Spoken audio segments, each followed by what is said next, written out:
How to start page numbering from specific page. To start page numbering from a specific page in WPS Writer, similar to Microsoft Word, follow these clear steps. So first of all you have to do is open the WPS on your device. So here, let me just open the WPS app. Then once you open the WPS, simply create a new blank space. I do not have any doc file available for now, so I'm creating a blank space.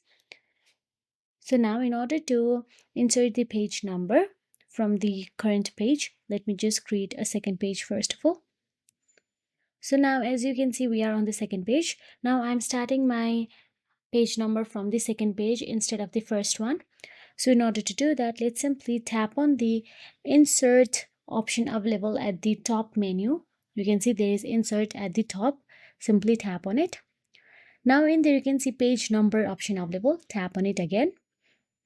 Then simply tap on the insert page number at the bottom.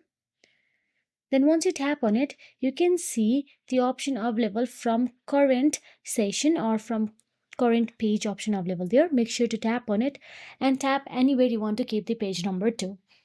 Then tap on the done and it will be saved from the current section. So here, as you can see, the page number has started from the second page. Now once you go to the third page, the page number will be shown as second. So that is it. If you found this video helpful, please like, share and subscribe, and thank you so much for watching.